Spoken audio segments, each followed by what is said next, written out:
All right, cool. So today we're just going to do a brief talk. It's called the Behavior 101. It's just simple, basic stuff with kiddos that we work with that we may not think about, and so hopefully get you some useful information on that. A real simple, quick, easy cue card system to get the kids to check the behavior is you have a green card and you have a red card. And the students are behaving appropriately and doing what you asked them, the card's green. If they start getting out of hand a little bit, a little fussy, a little anxious, or whatever, you just flip the card over, keep teaching, don't draw attention to anyone, let them know what that means. Once they get their behavior back in check, you turn it back to green. Simple, and I can make it easy. So anyways, all right. So the talking points we're going to be looking at today, and we'll cover these briefly, quickly, however you want to. Why are we here? What is behavior? ABCs of behavior, common sources, factors that influence behavior, group dynamics, knowing yourself, and proactive versus reactive strategies. So why are we here? In all reality, the job that you're going to have, you're going to have come across kiddos and staff members as well. Some days aren't their best days. They're going to act up. They're going to become aggressive, counter-aggressive. They may be verbally aggressive. They'll say things to you, make fun of you, and just keep cause you to have a rough day. That's you experience. Yes. Yes, and so we're here to talk a little bit about what are some ways that we can address those issues without escalating behavior into where it goes out of control. So what is behavior? Any ideas? What do you got? How they react. Cool. The way they react, how they react. All right. So what do you think? Really, that's what comes to mind is the way you behave. The way you respond to the stimulus. Right. Well, good. So would you agree that behavior is learned? I think it can be different. Yeah. Our students learn their behaviors from their environment, from at school, from videos, from watching other people and things like that. So all behaviors they learn, they can be not really unlearned behavior, but can we address behavior differently so we learn a way of responding to the stimulus? Yeah, I think so. I think so, and that's why we talk about rules and expectations and procedures and routines and everything that you put into place throughout the day. You got to be consistent. First, you got to develop those rules and expectations. Then you got to practice those, model those, teach those, review those over and over and over continuously. So that way the kiddos get better. Okay, so behavior, like you said, is an action. It's how they react. It is observable, measurable, and objective. Behavior. All right. If I said someone's angry, it's an angry behavior. Like emotion. Right, it's an emotion. Are emotions behaviors? The actions associated with that emotion. If I come in and I slam my book down on the desk and I say a few choice words, then you would know that I'm angry. But that's the emotion. And the actions that I'm portraying for that emotion is the behavior. Measurable, you can count how many times it happens. And observable, anyone that sees that behavior is going to agree that that's what happened. That's why it's observable. So like I said, behavior is not what they're feeling, but it's what their actions are, how they're expressing it.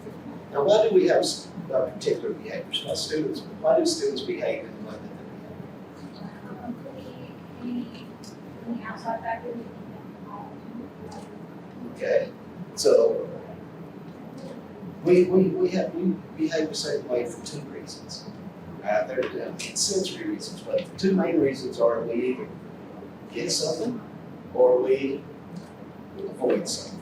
Our students act out in a way to get attention, or they act out in a way to handle the math packet to do, and they can't do the math to avoid having to do that math packet. So if you think about that, behavior serves two purposes. It's either to get something or to avoid something.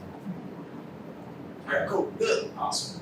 Right, so now we're looking at ABCs. ABCs stands for antecedent, behavior, and consequence. Of course, when we're looking at behaviors, the antecedent is what happens immediately before that behavior. So if I give a request or a command or ask you to do something, the antecedent to that behavior was I ask you to do something. If I ask you to open your book to page 3, and you open your book to page 3, what was the behavior? It was the action that you went to page 3.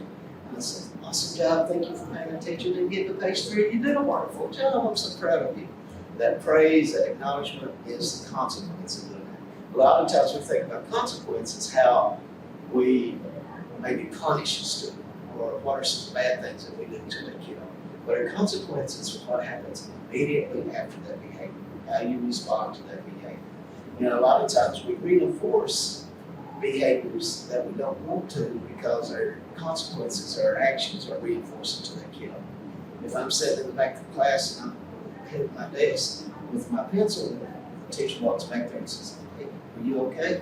What was the consequence of you doing that? You got what? You got attention.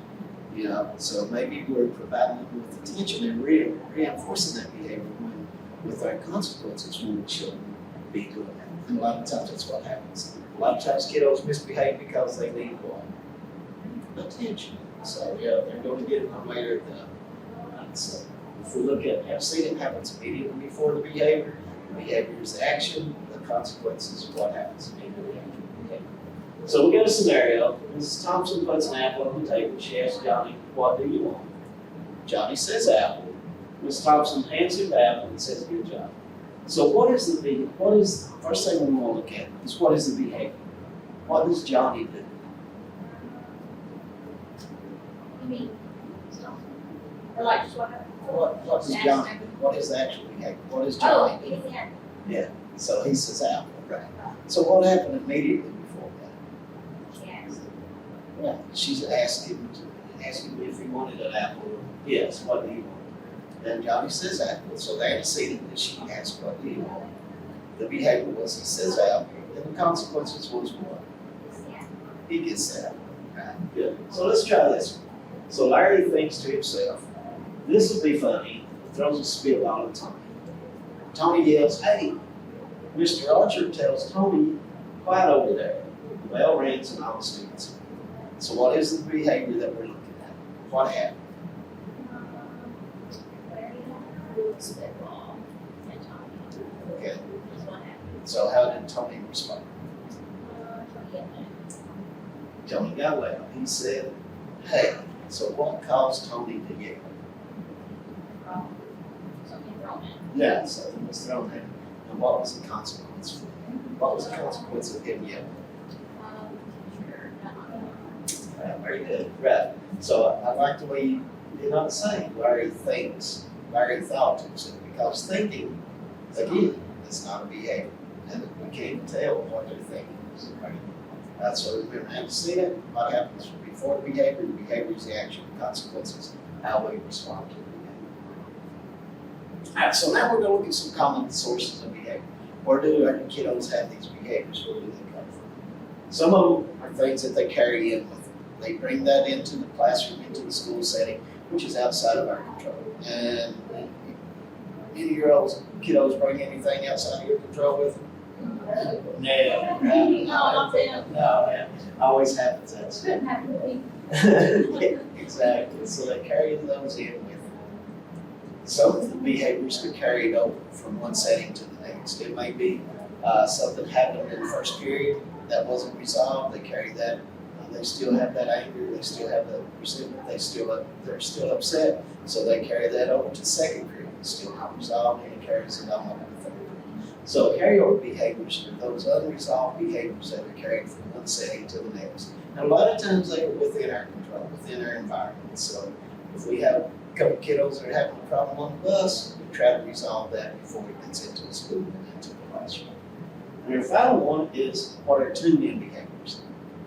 If you think about it, tune-in behaviors are those things that remind you of something that's happened. It could be positive, it could be negative. We talked a little bit earlier about some tune-in behaviors from our kiddos. A traumatic experience was the flooding recently in our area. It all was the tornado years ago. So now, I was at a classroom at our school, it got cloudy and started raining, and some of the kids became really anxious. It reminded them of that past traumatic experience of what happened and why they respond that way. And it was a tune-in behavior. They remembered the song, they remembered what was going on, and so they responded to it. So we're going to do a couple of these. Remember, carry in, they bring with them outside of our control. Carryover is usually within our control. It happened previously within our environment. And tuning in is, those things are hard to understand what it is. So, someone put a post on Facebook. Is that a carry-in? Is that a carryover, or is that a tune in? So what about this one? Someone put a post on Facebook about you. You meet them at school. Carry over? No, it's carry in. Carry in, right? It happened outside of our control. We can't control it. So, yes, it is. All right, what about, where's Megan? Is that correct? Hannah. Hannah. I'm sorry, where did I get Megan? I'm sorry, I It's okay. Hannah. Hey. Oh, Avery. No, really? No.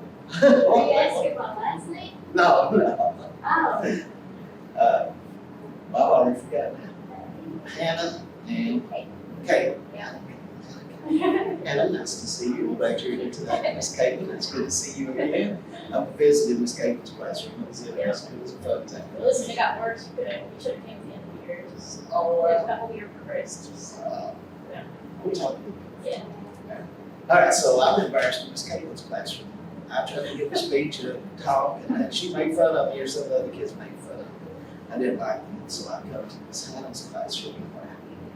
So it's a carryover. It was unresolved. Miss Caitlin didn't understand what was wrong with me. You didn't know what was going on, but I was still, because I was immersed in this classroom. What about the sound of a ladle?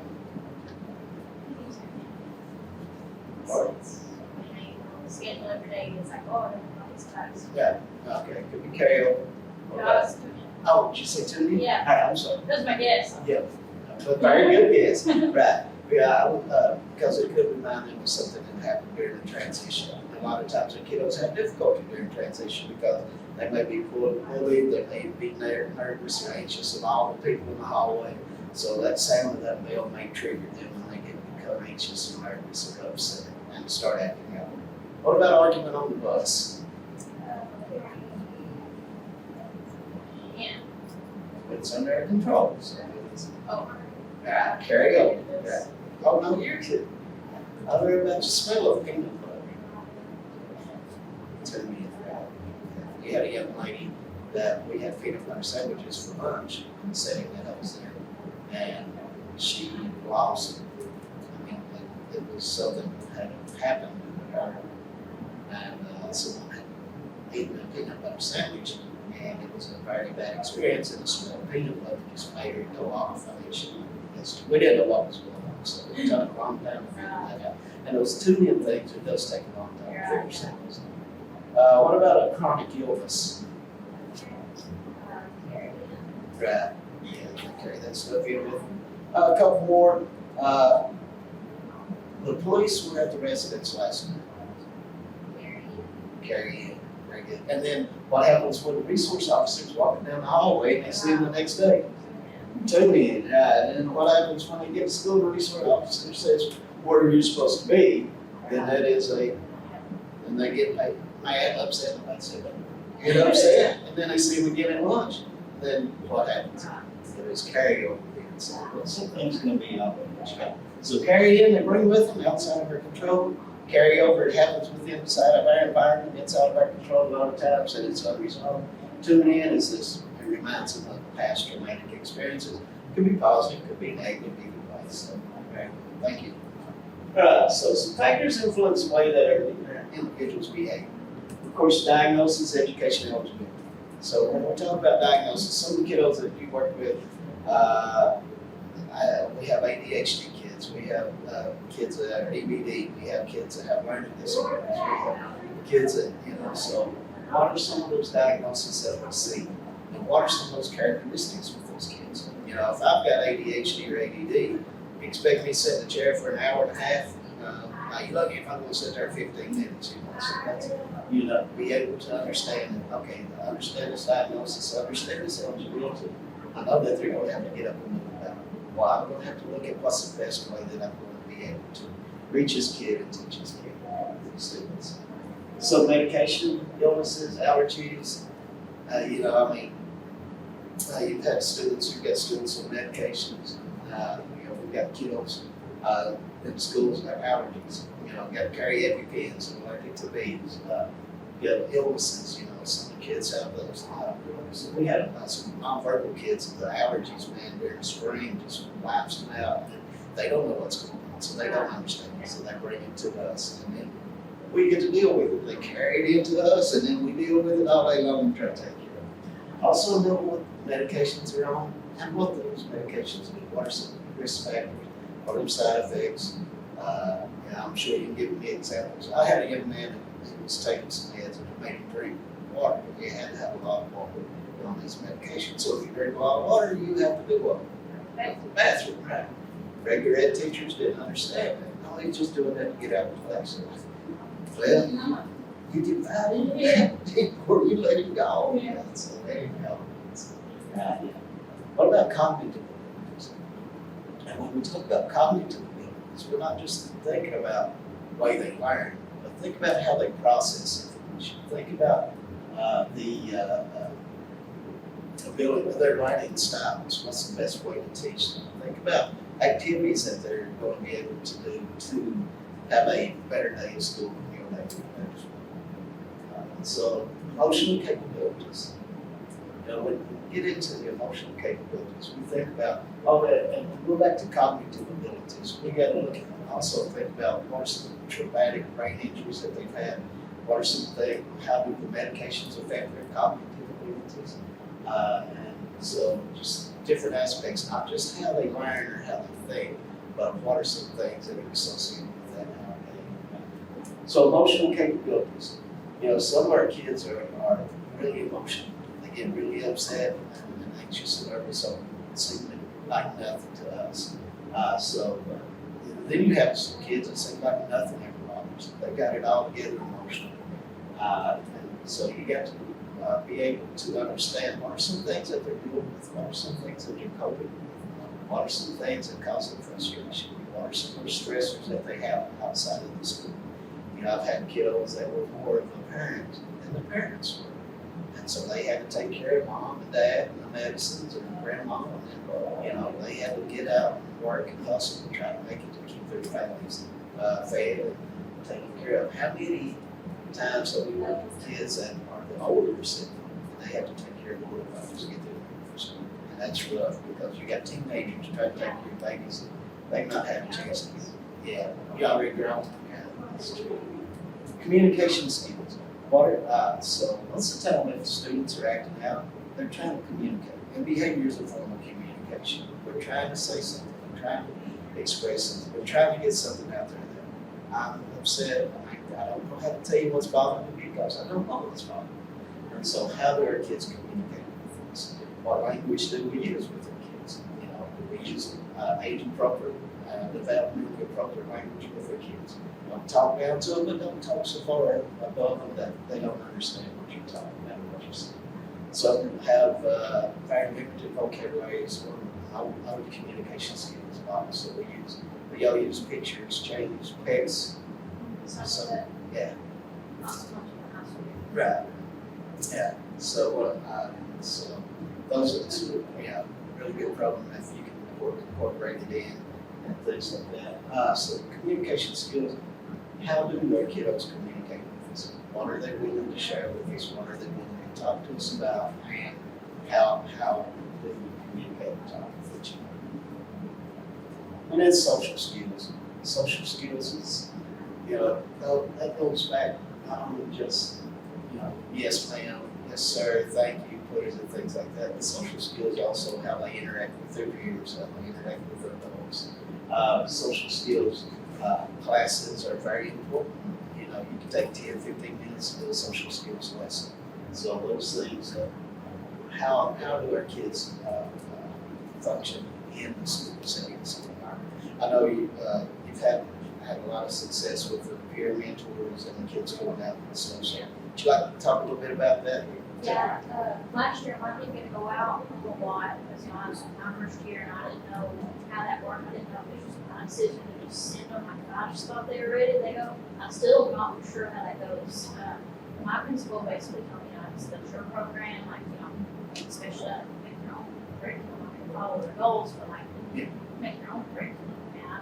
And so it gives you some however you want to run it is whatever. And so my students, how I'm going to do it this year is the ones that are able to like get out and go to the classroom, they will get to go out and try to slowly get them into the classroom, especially ones that do have resource classes that are new to them, but not really. So I'm trying to just one at a time kind of get them slowly accumulated, but we haven't started that yet.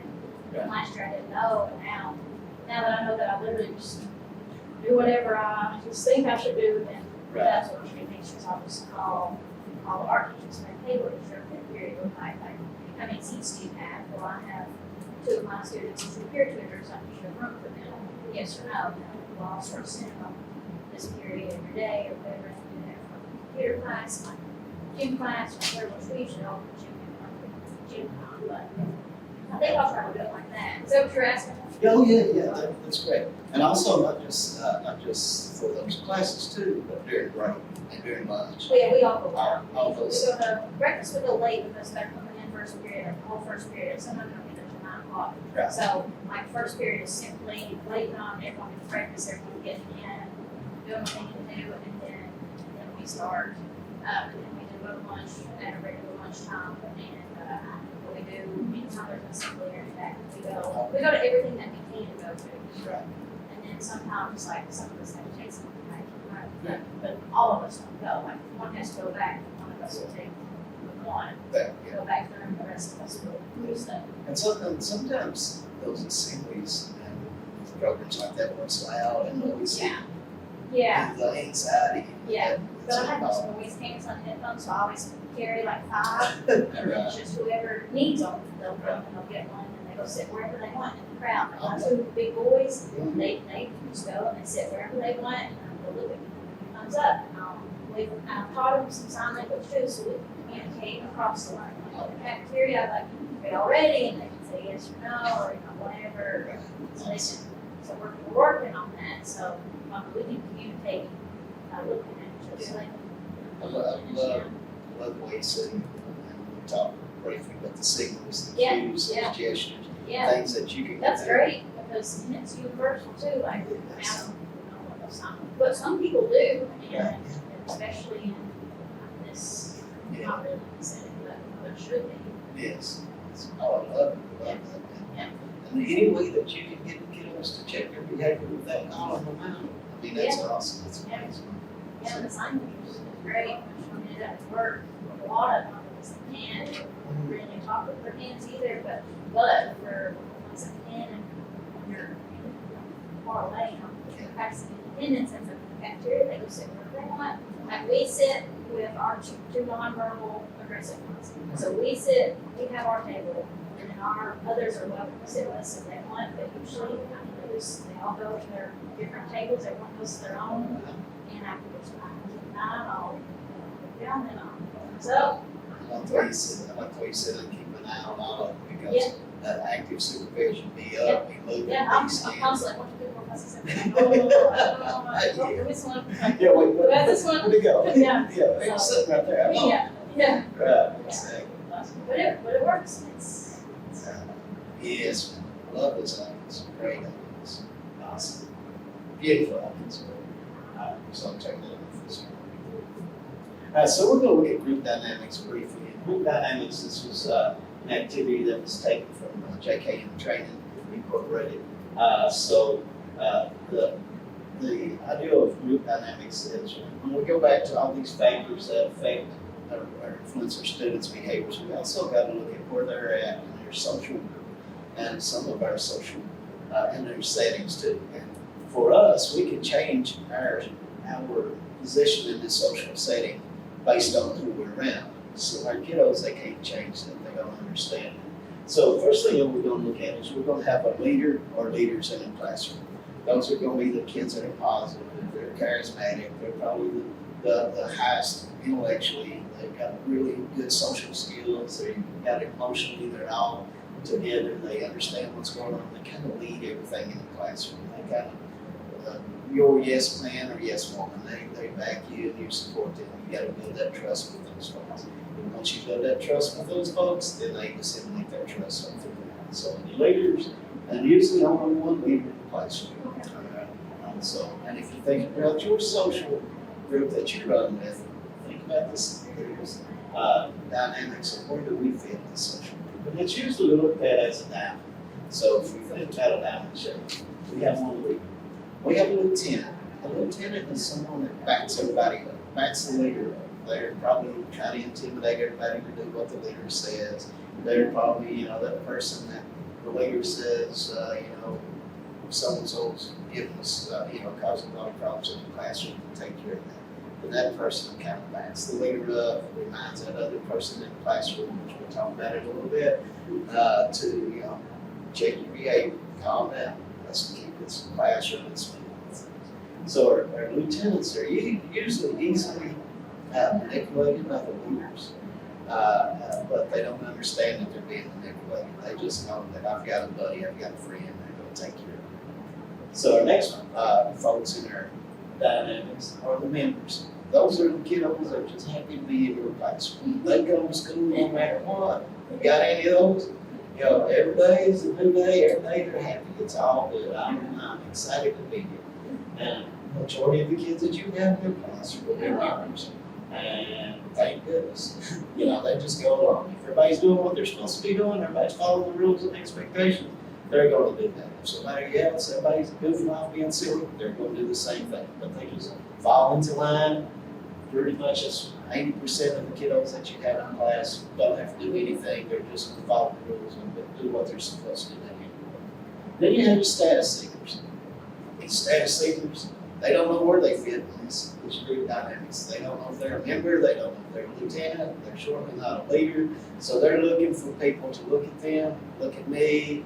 I need to know where I fit in this category, in their group dynamics. They're probably the ones that are going to cause you the most problems. They're the ones that attention seek. They're the ones that have, no regard for the consequences. They're the ones that are going to be pushing your buttons. They're the ones that are going to be trying to get everybody's attention. So they're, like I said, they're looking for that status. They're attention seekers. They're looking for the status. Then you have your scapegoats. Your scapegoats, or your scapegoat is the little fellow that gets blamed for everything. Or the little lady gets blamed for everything. No matter what happens, little Dougie did it. It doesn't matter if he wasn't even in school that day, he did it.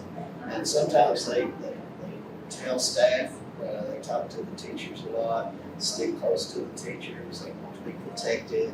They're the ones that we take under our wing a lot of times, and we kind of hover over and protect them all because they need it. And some of our kids fall into that role, and they stay in that role because it's safe. So then they'll take the fall for the leader, because if I take the fall for the leader, if the leader's doing something and I'm the one that gets blamed for it, I know that's the leader. I'm being noticed. I have that affiliation. I know that they're looking at me, so I'm going to go ahead and take the fall for it. So those are the ones that you got to kind of protect and watch out. Status seekers are the ones that cause you most of your difficulties, most of your problems. Your members, like I said, happy to be there. Your lieutenants are the strong arms. They back everybody. They back the leader, and the leaders are going to you on your side. So we're going to do a quick one, and you tell me what you think. We got a little fellow that is smaller than most peers. He stays closest to staff, gives staff information about peers, and complains about having no friends. Scapegoat. Yeah, I agree. Other individual usually does what the rest of the group's doing. He gets along well with most of the peers. Member, very good. The newer kid to the group, always looking around to see if peers and staff are watching him, and engages in inappropriate behavior among the peers. Status seeker, very good. And the antagonizes others in the group. They do not demonstrate effective judgment. Easily led. What'd you say? Lieutenant, right? They antagonize everybody. You better step behind or I'm gonna get you. And then, of course, the last one will be they have high cognitive and social skills. They rarely have conversations for us staff that aren't positive in nature. They're not peers and staff. That would be your leader right there. The ones that everybody has to really speak for. All right. Any questions? Comments? Where do you fit in this social group dynamics? I look at these scapegoat, I love to just go under somebody's own, but I'm not. I wish I was. I feel like my age, she takes me under her wing. She's more assertive and confrontational, and I'm not. And I'm just like, yeah, that's good. She's like, I got you. Like, and she does. She takes me under. Right. She's my age, but she's. Yeah, you get some wonderful folks in the meetings for sure. Yeah. What about you, young lady? Well, I haven't really had experience in the classroom, maybe any kind of figure, I guess, but probably looking back, being in a friend group or even a classroom, I'm probably the volunteer giver. Yeah, probably. Yeah, that's what I like to think I am. My social group, but I'm usually the status figure. Usually one doing something silly, try to get everybody to look at me, try to get, keep everybody else out of trouble. Definitely not a leader. I'll be a lieutenant. Member, sometimes I got someone else. I got this, my sister, we plan trips together sometimes, so that's the leader. Yeah. I follow that, so that's it. Yeah. But your role, you understand how that role changes depending upon what group you're in. Our kiddos don't understand that. They don't know how to generalize it. Okay, so some things that you want to do as far as knowing yourself, you get to have some of those professional boundaries. And some of those professional boundaries are some of the things that we got to look at. We got to look at showing respect to our kids, trust and respect to our students and to our parents. Because if you want to be respected, you have to show that respect. So we got to show that respect.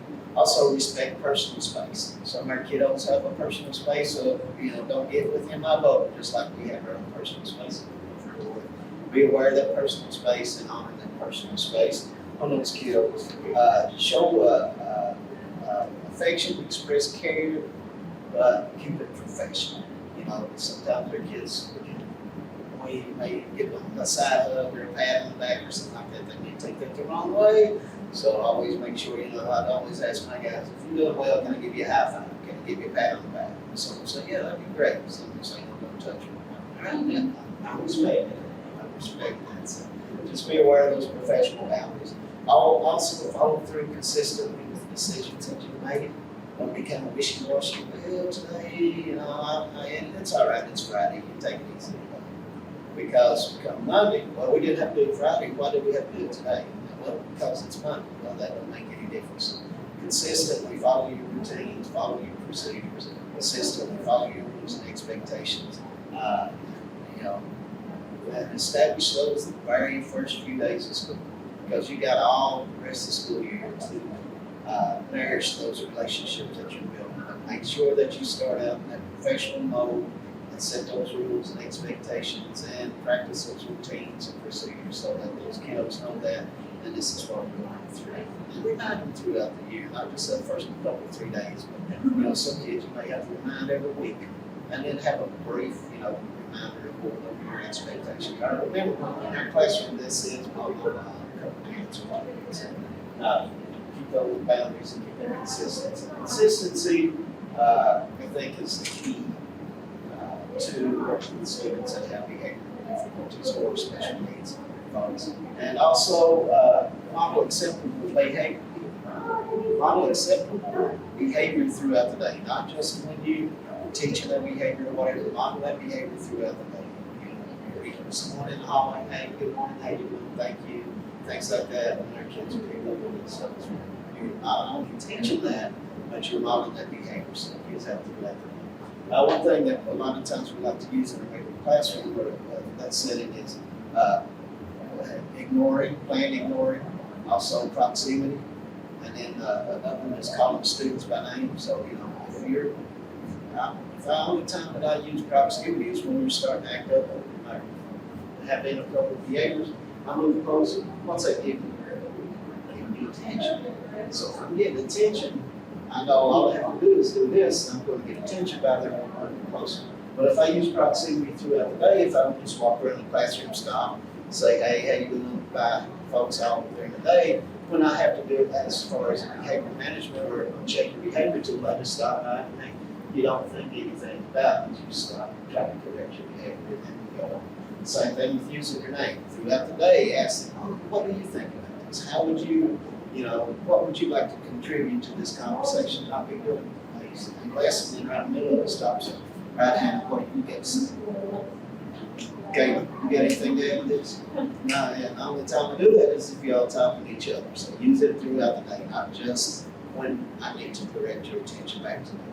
Because if we provide them with that attention when they're misbehaving, that's what they're going to do. When that occurs, try to keep teaching, keep on going, figure out, all right, what am I going to do? I'm not going to ignore this completely, I'm going to ignore it right now, I'll address that behavior at a later time, not right now. It's not for that.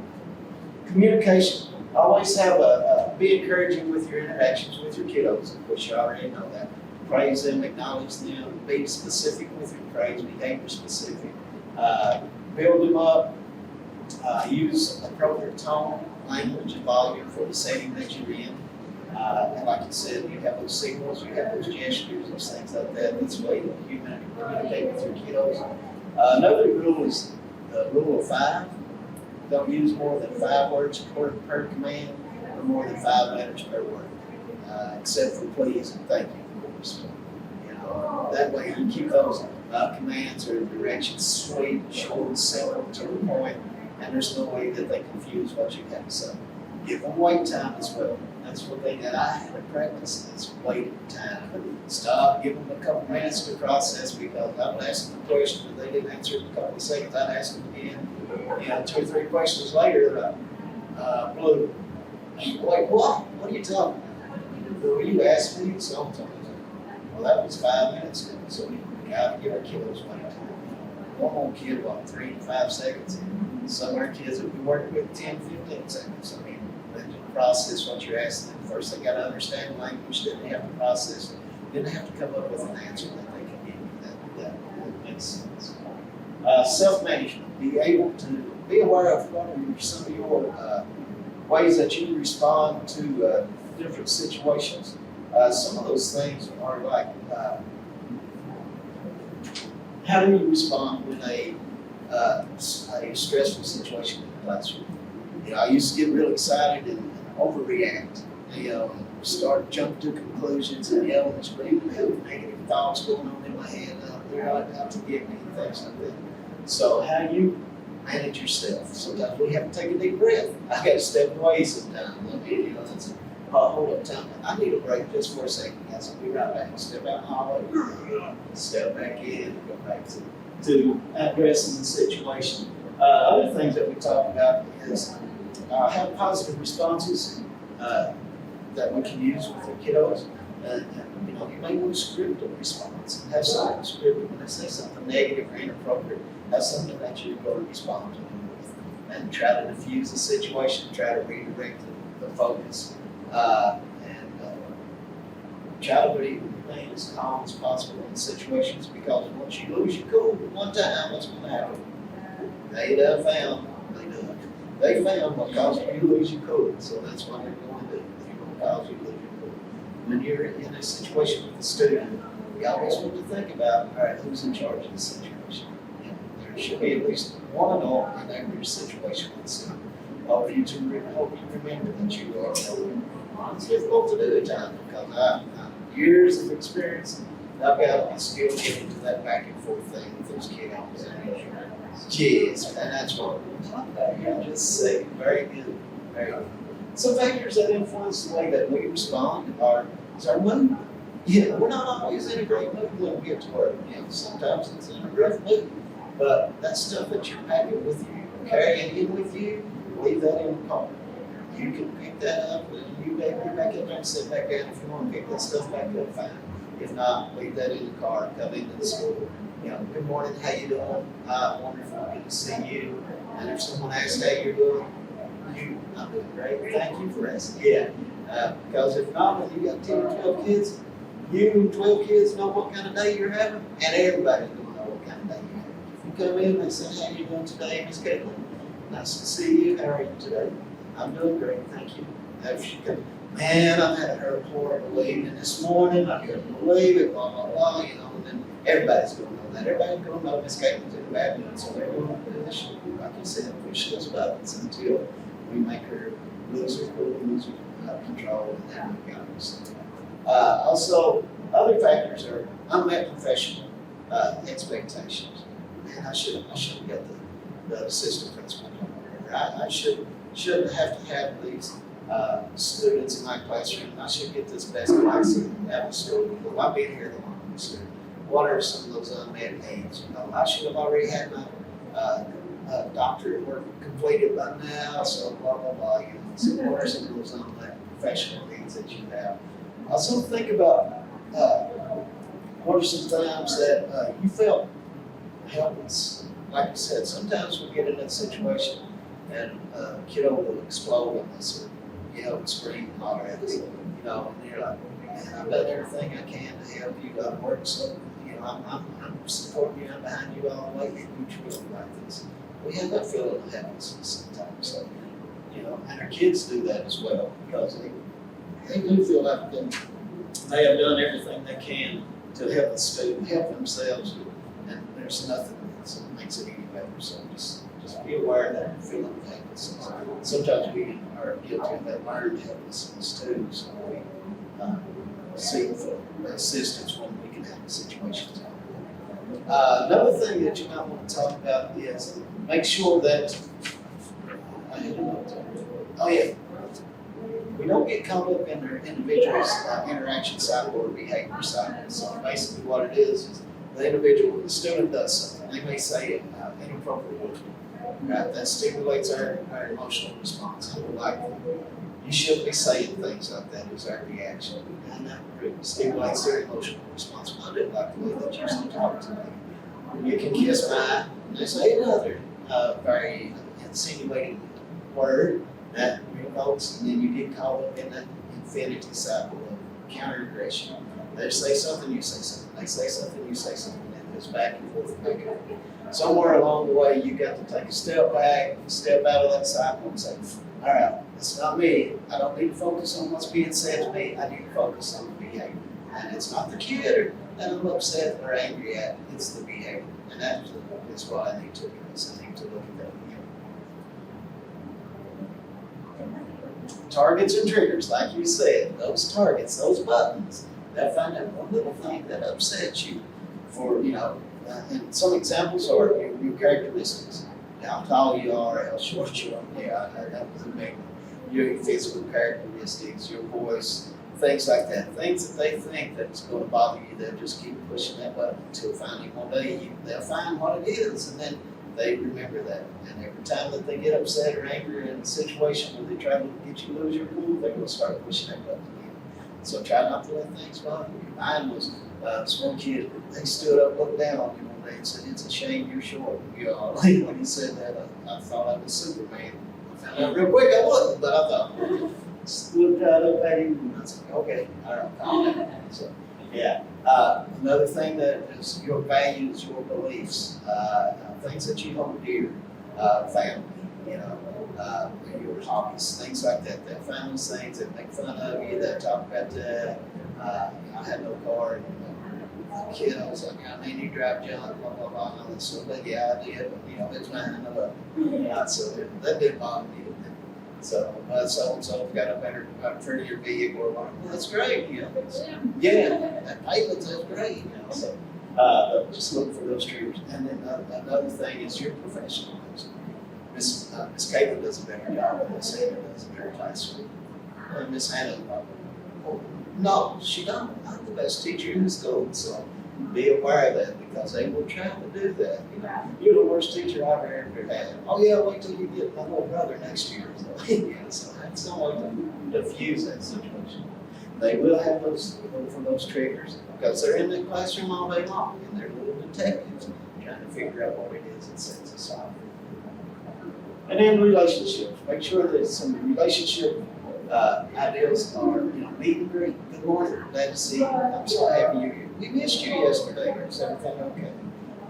Some other things as far as building relationships is random positive connections. You know, just whatever, gym time, cafeteria, I'm gonna really like your shirt. You look nice today. You know, thanks for helping so-and-so at lunch today. I noticed that. I really appreciate that. Provide them with praise, interest relating, find out what they're interested in, and then I had research things to find out what my kiddos were talking about. This one kid kept talking about skateboarding. I had no idea in the world what he was talking about or what he was saying. I thought he was calling me names or something, all those terms, and I started looking them up. And so I started talking to him about when he'd get angry or upset, and I would throw something in there to kind of throw him off, and then we talked about skateboarding. Calm me back down and say, all right, man, so what's really going on? You know, how can we accept this situation? How can we handle this in a more positive way? And then also recognize milestones. And we all, you not yet, but my kiddos will have birthday parties, you know, because they may not have that birthday celebrated at home. We celebrate every birthday, principal birthday, our birthdays, their birthdays.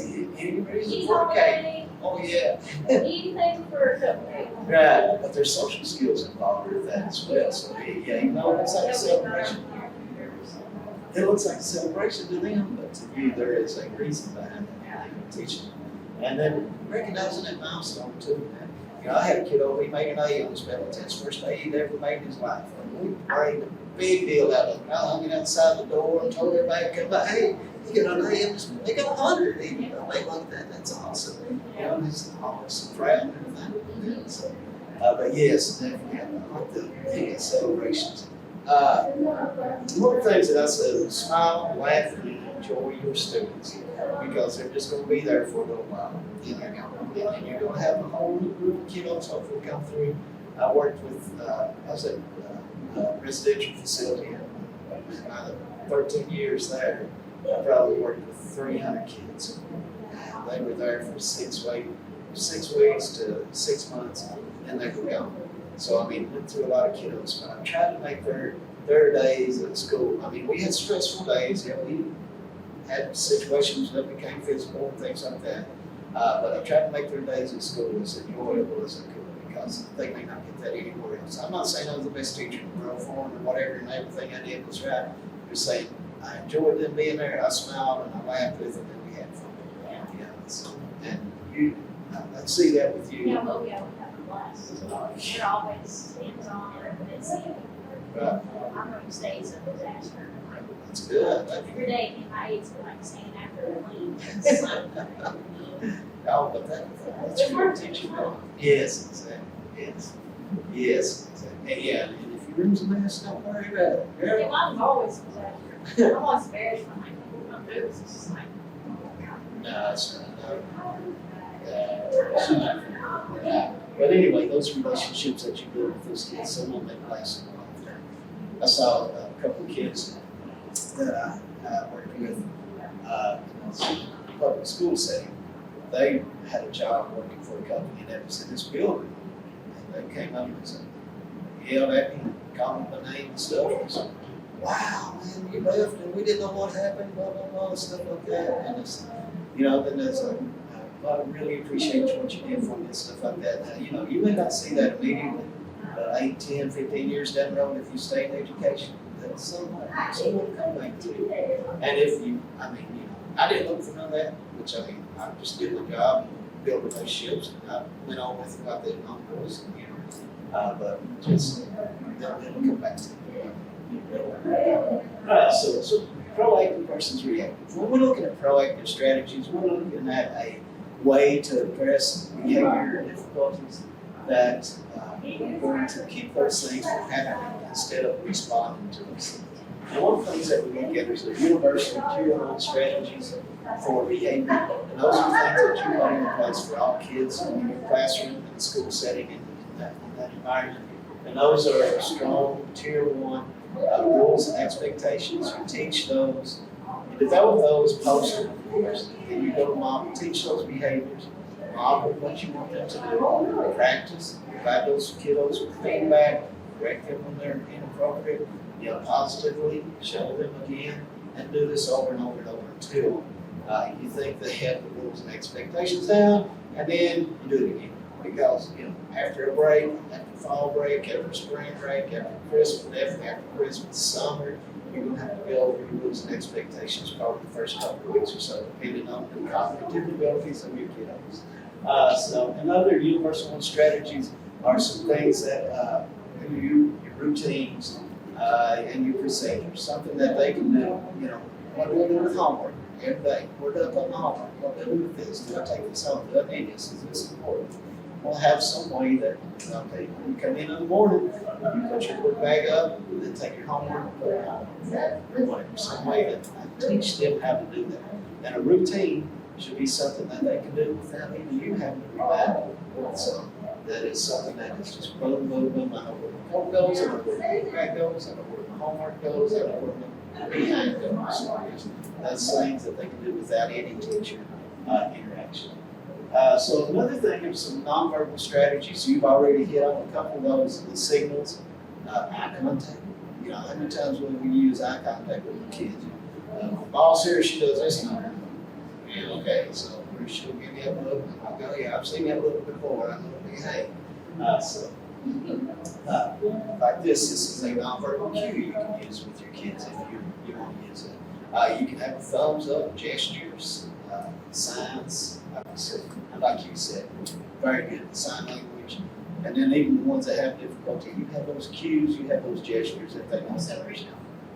Pardon? Even if they can't like sign back, they know what they mean, like, you know, Oh, still understand. It's not happy, better calm. That's like my dog too, like I'm part of not like, or if like he's real excited when I come in, I'm like, I'll do my motion real fast, so he does it real fast too. It's so funny, because he's so excited, he's just like, whatever I wanted to do, it's really, it's just real fast. Oh, wow. You can't sign back, obviously, but he knows. He knows. Yeah. He's been trained, Yeah, been yeah. taught. Yeah. That's it, awesome, great. And then some verbal strategies. Some verbal strategies that you want to look at, we talked about a little bit, are some of the things that we use, such as reminders. Always procedures. This is how we go down the hallway. This is our reminder, guys. Remember, you got this to do for homework. Let's make sure we got everything packed up, ready to go. Some prompts. Prompt them to behave in a certain way. Prompt them on, please find a seat. Have a seat. Sit down. Thank you. Whatever that prompt is. Also use cues, redirection, behavior-specific praise. If I said y'all did a great job today, I ate lunch well. The rest of the day I was a little either, but lunch was good. I did. So I'm thinking I did a great job at lunch. Not on the rest of the day. If I said thank you, you did a great job completing your assignment for first year. I really like the way that you work. Behavior-specific praise. Let them know exactly what you're praising for. Not just good job, everybody, because I don't know what a good job means. Behavior-specific. Also, we look at using positive corrective feedback. Not just yelling and screaming at kiddos, provide them with the feedback that they need. Okay, hallway procedure's a little rough today. Remember, right inside the hall, this is what this looks like. Walk quietly, hands to yourself. Thank you guys, really great job. I appreciate what you did. And then also encouragement. Be encouraging to your kiddos with your communications, with your conversations, with your redirections. Always be encouraging. Man, you did a wonderful job. Yesterday's a little rough, but today, whole new day, we're gonna get over this, get this done a lot better, and have a better day today. All right, you agree? All right, awesome. Let's go on. Sometimes we have to use discussion. Discuss with those kiddos what's going on, why you're concerned, why you're worried about what they're doing, why what they're doing doesn't, maybe a safety issue and things like that. But like I said, again, in their language that they understand. And then also, sometimes we just have to say, have a direct appeal, sit down. Please, you're killing me. Just tell them straight up what you want them to do.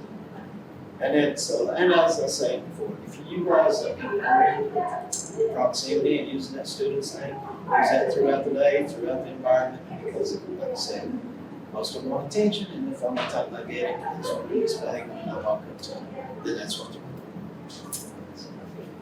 Any questions? Comments? Sir Lewis is Jared, what is his name? Sloan would say. All right, cool. So, awesome. Thank you all for being here today. I hope you had a good day. And 307. But again, I'm Doug Smith. If you got any questions or any concerns or need any resources or anything that we can help you with, just shoot me an email. I'll try to get back to you as far as emails are concerned.